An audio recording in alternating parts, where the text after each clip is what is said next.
Bismillahirrahmanirrahim. Assalamualaikum warahmatullahi wabarakatuh.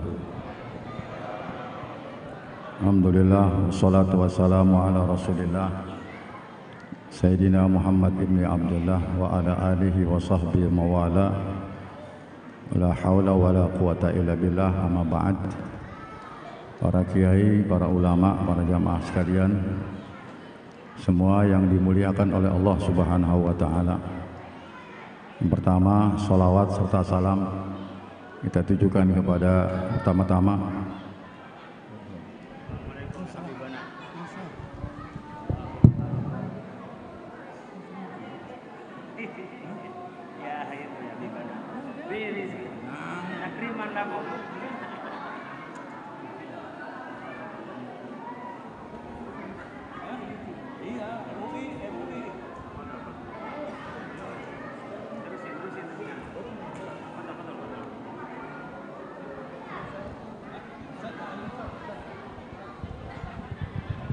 ini ada mubalik terkenal.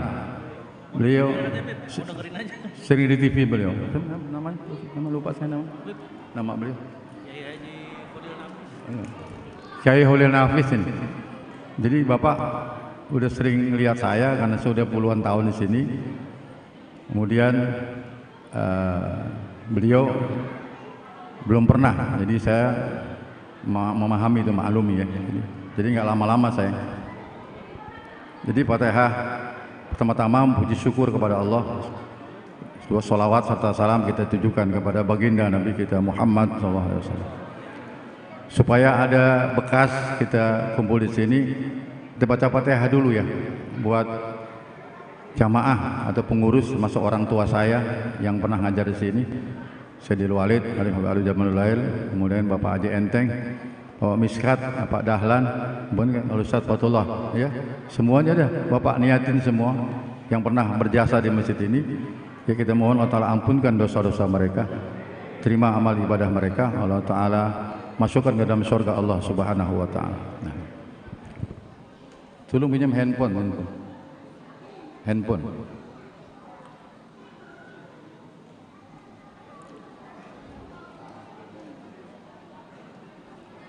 Sebelum saya meninggalkan tempat ini, semua orang punya ini enggak? Punya ya, zaman digitalisasi. Kalau orang-orang Yahudi, orang-orang komunis itu enggak percaya yang namanya alam barzah, itu enggak percaya. Pokoknya orang Yahudi semua, orang-orang yang enggak percaya sama Allah itu, mereka hidupnya untuk mati. Setelah mati nggak ada kehidupan. Buat apa orang udah pada tulang belulang kok bisa hidup lagi? Kata Allah, nggak usah yang udah ada jadi manusia. Adam yang nggak ada gue bisa adain, masa itu nggak bisa? Ya, orang yang punya ini kalau tidur dia matiin. Bisa nggak dimatiin? Bisa kan? Setelah mati, taruh. Lagi dia tidur, ada orang WA, masuk nggak? Masuk nggak? Masuk. Padahal lo dimatiin. Orang telepon, masuk nggak? Masuk. Cuma nggak bunyi kan? Karena udah mati. Kapan dia tahu ada orang telepon dia, orang WA? Dia hidupin. Kelihatan nggak? Itulah alam barzah. 3 langkah Allah hidupin lagi. Masa Allah kalah sama handphone?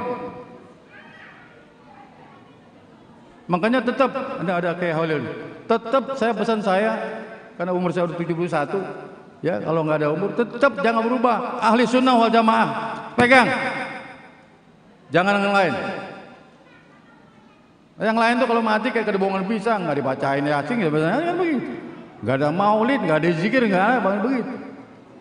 Buat apa ini doain sampai udah mati kan begitu? Ini udah mati bisa masuk. Begitu dibuka, begitu orang tua kita lihat banget kubur, ya Allah, pantas orang tahu saya masuk surga. Kenapa? Anak saya doain terus setiap saat ini. Anak saya bikin haul, anak saya bikinin haji, bikinin umroh, masuk kepalanya sama orang tua kita. Masa ini kalah sama ini? Masa Allah kalamnya ini sih? Paham tuh? Paham ya? Yang kedua, Bapak ini kalau masjid ini pakai ini, biar canggih bagaimana? Pasti 0 dulu, Bapak pencet 0 dulu. Nggak mungkin kalau handphone 1 dulu, nggak bakal nyambung. Itulah Rasulullah. Kenapa? Beliau udah dosanya diampunin, masih istighfar 100 kali. Kenapa? Bikin 0. Makanya pengajian saya malam hari ini nggak panjang-panjang, ada Ustaz Ali Nabis. Ya, judulnya insya Allah nanti Ali panjang lagi dalam waktu. Judulnya surah At-Taubah ayat 24. Itu surahnya dia. Kenapa Al-Quran? Karena Quran tuh nggak ada salahnya, nggak ada kelemahannya, nggak ada kekurangannya, semua. Quran tuh bukan buat orang-orang Islam aja, udah linasi. Apa yang kurang? Makanya mohon maaf saya enggak. Ini sekarang kan zaman dunia politik nih. Jangan bela politik mati-matian. Politik itu bukan ala Qur'ani. Yang sekarang ini enggak ada suara rakyat, suara Tuhan. Tuhan yang mana loh? Suara Quran itu suara Tuhan. Itulah Quran, suara Tuhan, bukan suara rakyat. Orang pada ikut Anies enggak? Anies belum tentu juga kalau naik bantuin kita. Dia bantuin dulu, yang nolong-nolongin dulu. Bagi-bagi kue. Nah kita mungkin ampasnya. Kalau kebagian, kalau enggak. Artinya boleh aja bantuin, cuma enggak jadi wajib. Kenapa? Saya cuma kepengen minta ini dalam pilpres sekarang, minta sama Allah yang terbaik. Minta sama Allah yang terbaik. Jangan minta sama yang lain. Kalau Allah berkehendak bisa rubah semua ini. Ya, saya takutnya perang saudara, takutnya, insya Allah enggak. Insya Allah saya salah. Kenapa? Masing-masing nggak mau kalah. Si Anu kepengen jadi presiden, si A jadi presiden, semuanya kan pengen jadi. Akhirnya kan jadi berantem semua nih. Yang rugi kan kita semua ini. Pak, saya tinggal di Condet udah hampir 30 tahun. Tiap sore Pak, tiap sore sedih. Kenapa? Itu orang-orang, maaf, Condet itu bawa kaleng, ada yang dicat apa silver, ada bawa yang lainnya pakai ondel-ondel, minta duit, miskin. Umatnya miskin ini. Saya lapor sama Ustaz Nafis, beliau insya Allah bisa betulin saya. Makanya saya prihatin, maaf zaman Pak Harto ini saya 32 tahun kan susah. Karena kita kan P3 kan musim Golkar kan begitu. Saya hidup Pak, tetap bertahan. Sekalipun saya di penjara 2 kali. Kenapa? Karena di sini ada tauhidul qalbi. Di hati ini ada Allah ini. Ini hati ini, arasnya Allah ini. Makanya kalau nggak dekat sama Allah nggak akan kuat Pak. Buru-buru Bapak taubat. Kalau nggak kuat, ke depan makin susah. Kenapa? Karena kita mohon maaf, Indonesia ini pahamnya kan kapitalisme, ujung-ujungnya materialisme, ujung-ujungnya hedonis, hura-hura, duit. Teman saya sama-sama di penjara, Fatwa, Abdul Qadir Jailani, kemudian Ka'ban semuanya. Itu sama-sama tahun 82, 84 masuk Guntur penjara 2 kali 1, kuncing berak makan di situ. Saya ini terima kasih kita bertahan sulit. Begitu Pak Harto jatuh, semua jadi anggota DPR. Mau bilang apa kita? Teman-teman jadi anggota DPR, ujung-ujungnya duit, nggak kuat. Baginda Nabi kita Muhammadur Rasulullah. Bapak lihat, Bapak kalau umrah saya doain, amin. Bisa haji, amin. Rumah beliau itu cuma 4 kali 4. Orang Paduan manusia terhebat di dunia. Pemimpin dunia akhirat itu bukan dunia aja. Suatu saat pulang sholat subuh, kemudian mau makan, nanya sama Aisyah, ya Aisyah, afikat ta'am, kau punya makanan? Apa jawab Aisyah?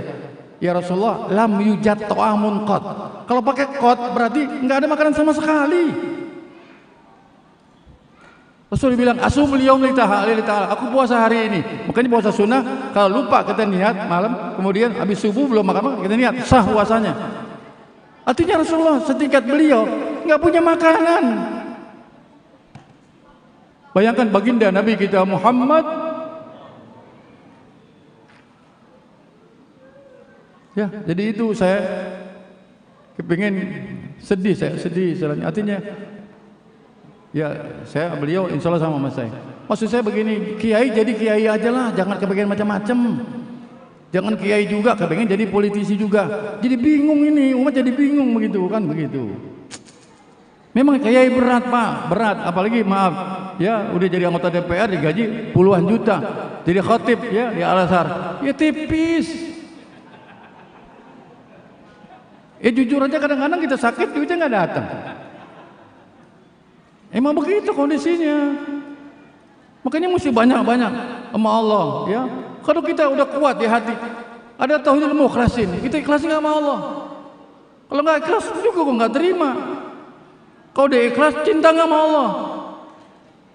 Makanya ada satu riwayat orang mati syahid dalam perang masuk neraka jahanam, kata malaikat, kenapa begitu ya Allah, kan zahir mati syahid. Dia bukan karena aku, karena kepengen dikenal orang. Ini yang saya takut ini. Saya ngomong udah semenjak tahun 76, saya dengan orang tua saya menentang bongkar kuburan Tanah Abang, sampai sekarang 20 tahun. Ini yang saya khawatir takutnya, artinya ya Allah, saya nggak ngaku saya orang ikhlas, tapi saya kepingin ya Allah, betul-betul kepingin jadi mukhlisin gitu, kepingin ya Allah, supaya diterima. Saya punya niat. Jangan sampai kau masukkan itu, udah berjuang mati syahid, tapi bukan karena Allah, karena kepingin pamer, masuk neraka jahanam. Bayangkan mati syahid, apalagi mati sangit. Makanya surah At-Taubah ayat 24, saya kalau maaf baca ayat ini kena sama diri saya nih. Artinya gara-gara keluarga, gara-gara maaf urusan bisnis, gara-gara saudara, gara kita nih nggak cinta kepada Allah. Itu ayat surah At-Taubah ayat 24 itu.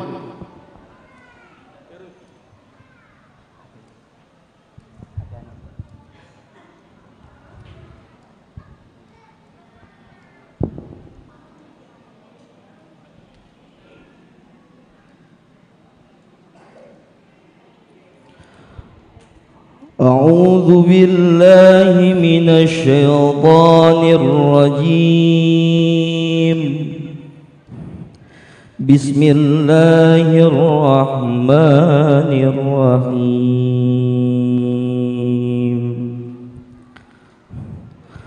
قل إن كان آباؤكم وأبناؤكم وإخوانكم وأزواجكم وعشيرتكم وأموال اقترفتموها وتجارة تخشون كسادها ومساكن ترضونها أحب إليكم من الله ورسوله وجهاد في سبيله وتربصوا حتى يأتي الله بأمره والله لا يهدي القوم الفاسقين. صدق الله العظيم.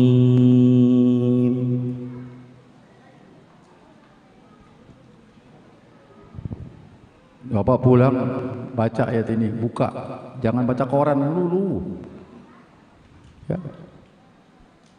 Baca Quran, buka ayat ini. Saya kalau baca ini saya takut sama Allah. Kenapa? Karena banyak gara-gara anak, gara-gara istri, gara-gara maaf harta, gara-gara bisnis dan lain-lain, itu kita lupa sama Allah, itu.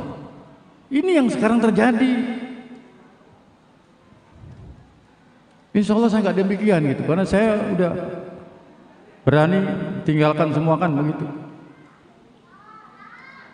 Siapa aja pokoknya, kalau udah urusan Allah saya mesti kembali kepada Allah Subhanahu Wa Taala. Jadi baca surah Taubah itu ada hasilnya kan. Jadi buru-buru tobat sebelum ajal datang kepada kita kan begitu. Ya, kemudian kita mesti muhasabah diri kita, insya Allah periksa diri supaya kita selesai dari acara ini, Allah Ta'ala hapuskan dosa kita. dosa orang tua kita semua. Assalamualaikum warahmatullahi wabarakatuh.